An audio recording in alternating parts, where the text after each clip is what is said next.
Hello and welcome. This is Project Healing Waters, Fayetteville, North Carolina program, and this is the last stage of the rod build.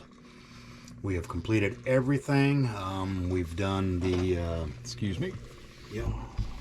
the thread finishing, and now what we are doing is we are doing the final coat of the thread finish. Of thread finish, yeah. Yep. This rod needed, and I try to tell the first time builders and the guys doing when I'm getting the rod building started for Healing Waters. When you start doing your finish, the rod will let you know how many coats of finish it wants. Yeah. So I've done as few as 2 generally, and I've done as many as 5 but that was probably a thread tension issue for me when I, years ago when I was still learning. So, but it lets you know. Yep. Most of the time it's 2, sometimes 3 coats. This rod is on its 3rd coat. So, Yep. And now we trimmed. You could probably, if you see here, you see a lot of little, looks like little scuff marks on it. That's where we trimmed little fuzzies that had been sticking up. But you do that, you just use a sharp razor. I just use, just standard razor, and trim it off even. Don't dig into your thread, and then come back over it with your thread finish. And since we're looking at that right quick, I'll show you. Okay. I'll show you on this one. Because once you put your thread finish back over it, Disappears. all that stuff disappears. Okay, we're back. The GoPro overheats, so it'll capture voice, but it won't capture video. So I stopped it to switch out the battery, and maybe put a new battery in to kind of cool it down a little bit. But And I just kept wrapping. yeah, and he kept on going. So we're going to get through this one as much as we can. Again, what we're doing is we're just doing the 2nd coat. 3rd coat. And of the imperfections that we found within the wraps, and he just removed that with the razor blade. Yeah, just had little fuzzies. Yeah. And don't worry, if you wrap them and you got some fuzzies sticking up, on your 1st coat, everything hardens up and you can slice it right off with a razor. Yeah. And then put another coat on it and you never see it.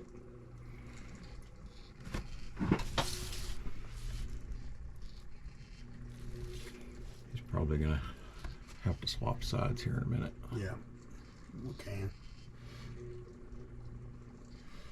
Single foots are definitely a lot easier than the doubles. Well, it's just it's the same wrap, it's just half. Yeah. So, but some now if you're doing, this would probably not be a rod for cold weather, like when there's icing. Yeah. Because the wire guides on the single foots like this collect ice a lot easier than the snake guides. Yeah. And this rod we have 2 snake guides on it because it's a Euro nymphing, and this is to help keep it from getting line wrapped around it because the line is so small on a nymphing rod.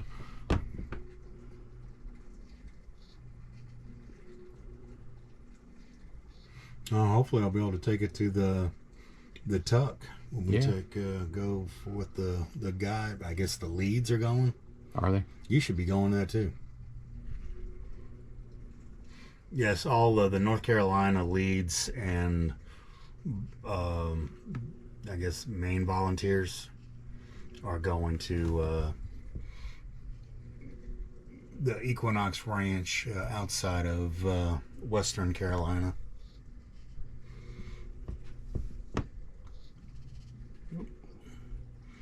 I hope we'll be able to get some fishing done while we're there. It'd be kind of a shame not to. I know, right? Yeah.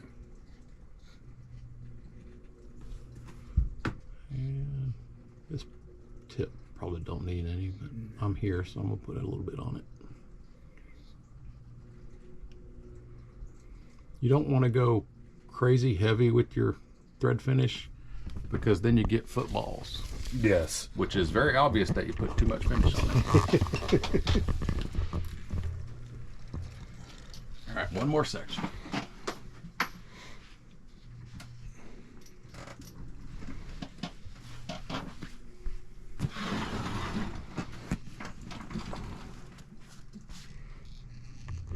Okay, he's gonna get this set up and we'll, are you ready? I was gonna pause it, but I guess not. Now this is a much faster turning dryer. Yeah, we just installed this about 20 minutes ago. So now I gotta work on it a little bit, straighten it out.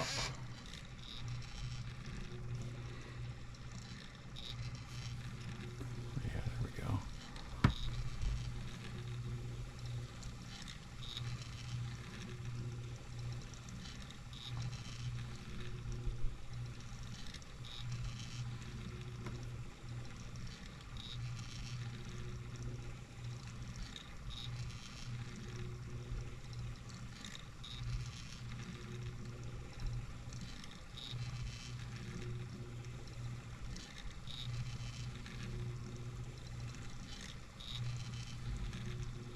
Now a lot of guys, rod builders out there will apply their thread finish on their rod lathe, and they can do it at a very high rate of speed. So I don't like doing it on my lathe because I don't want thread finish all over my damn lathe. And you see some videos out there and they're showing their lathe and everything, the lathe bed is just covered in epoxy. Yeah. And it's just nasty looking. I know whoever had our program lathe was doing that stuff. Well, Yeah. And it's part of the lathe. oh yeah. Once it's dry, Yeah. now you can hit it with some heat from a heat gun and you'll probably be able to scrape it off.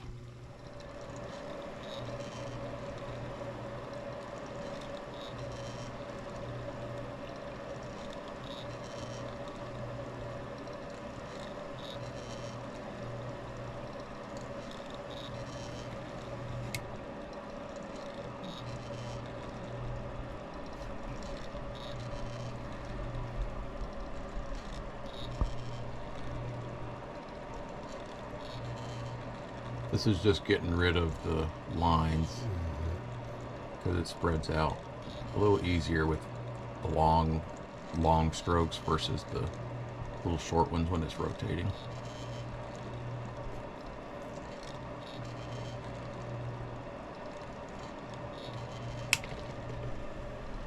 Okay. Let me look at. You can actually see the blemishes that we cut off with the. Yeah, there was a lot of little yeah, stuff sticking up on this one.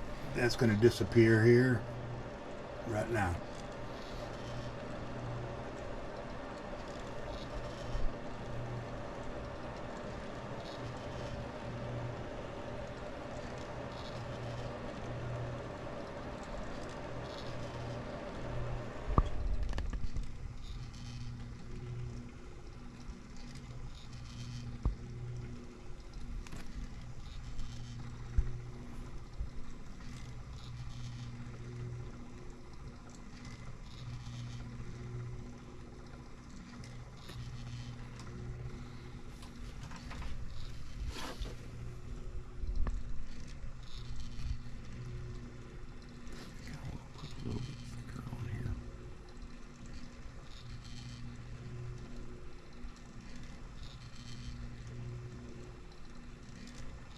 I'm just adding a little bit more epoxy to it.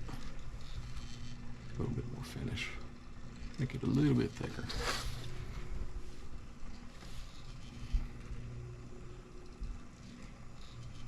Now on your ferrule here, just make sure you don't go over and glue them together. And if you do go over, make sure you stop everything, take it apart and clean them up before you can forget about it. And yeah, it becomes a two-piece. Two-piece versus a four-piece.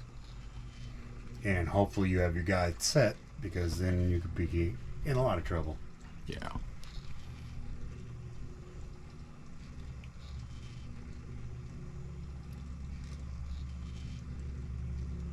Now that one, I don't like What's that?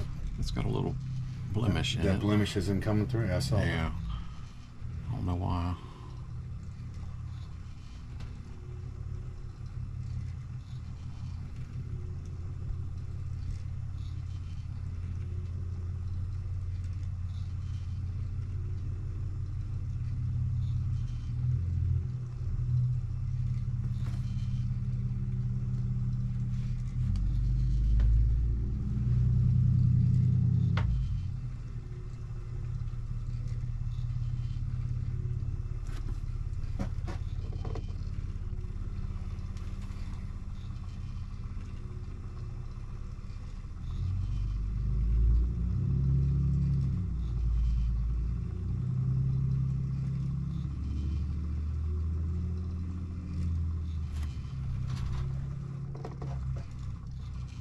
The other way. All right, I got 2 more to do.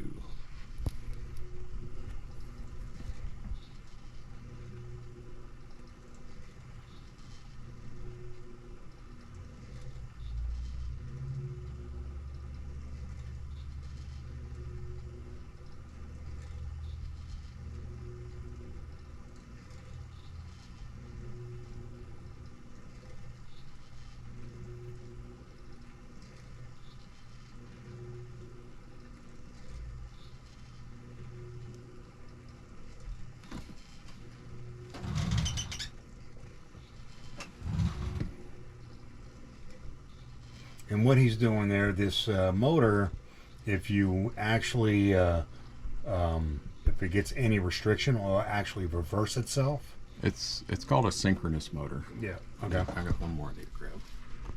So It'll sneak on this side of you. And it's just makes it really easy.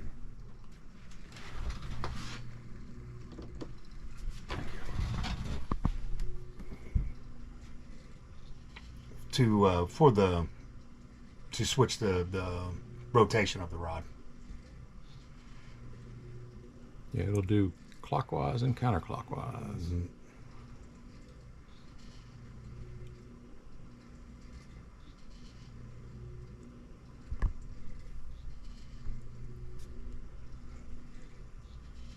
All right, rotate it the other way.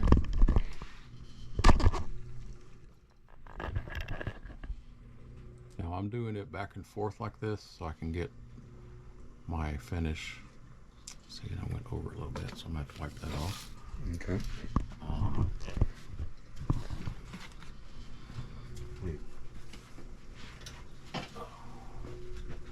What do you need?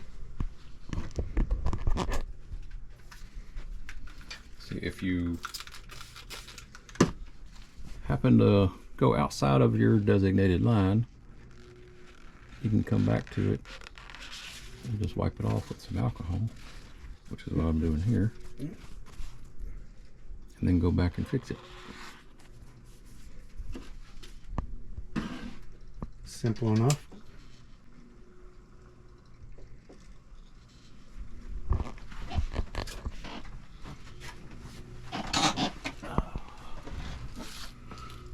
But it's just something to keep an eye on when you're doing this. So you definitely want your alcohol handy Actually, and ready to go. I don't even have to do it. I did. Yeah, it looked like you cleaned it up with a- It yeah. filled in pretty good for me, out to where I had it, so that's good. I don't have to touch it. I just got rid of the excess that was sticking out a little far. Yep. All right, well, she's done. She's done. Now it just needs to wait on it. Yep, let it dry out. And this is Project Healing Waters. Signing off for the rod build. This was the last step And this for this us. is a 4-piece, 3-weight Euro nymphing rod. 11-foot Euro. And it is 11 foot long. Yeah, this is a little more than what we would do on our program Normally, but it's what it's one of my projects I had. and it's what we had available. Yeah, it's what we had available. Well, we had others available, but Well, this is the one we worked on from start to finish. yes, Building the grip and going from there. Yeah, and doing this, it satisfied both needs because our program is a lot of us are getting involved in Euro nymphing. So it was just a good idea just to build one because the same techniques go for a regular fly rod, but we just added on the nymphing portion of it. So. And it gave me new experience for how to set up the guide train on it because I'd never built a nymph rod like this. So and we mimicked because this. the stripper guide is for a nymphing rod is much closer to the grip versus a standard fly rod. Yeah. Because your standard fly rod is typically about 32 or so inches from the base, the butt of the rod. Yeah. Whereas this is maybe 2 feet. Yeah. If that, probably less than that even. So. And I forgot what I was going to say, but as far as we took the measurements off of another nymph rod that I had. Yeah, it was his Hardy rod. It was a Hardy rod, and we just and we kind of expanded it a little bit. We did for the running guide portion for the upper section. We added 1 or 2 guides because it was so much longer, and did a static testing to get the sizes down. Yeah. So if you want to learn static testing, I asked if we were going to go over that, and it was definitely hell no, too complicated. Yeah. So, but you can get online and you can figure that out if you need to. Just do a search, Google search or what have you, for static rod or static guide testing or something like that. Yep. There's a Rod Maker magazine article that should pop up and tells you better than I can tell you about it. Yeah. So, all right. Well, this is Project Healing Waters, Fayetteville, North Carolina program, and we are complete with the rod build. I want to thank David for all the time, a lot of weekends with the filming, editing. Just a lot goes into doing these. If you have any questions, certainly reach out, and we'll get back to you as soon as we can. Yeah, I will. I believe this is going to be the 11th video. I think there's 10 on the 11th video YouTube, of the series. Yeah. And this one will be the final one. So I'll be keeping track of everything. If you like what you see, certainly share it, like it. Don't mind if you follow us. Yep, subscribe and follow if you want. So, because he posts all kinds of, every time we do fly tying, he posts 2 videos for the flies that we're tying that Absolutely, month. And I just did the video of our Mitchell outing. Yep. So, thank you again. We'll talk to you later.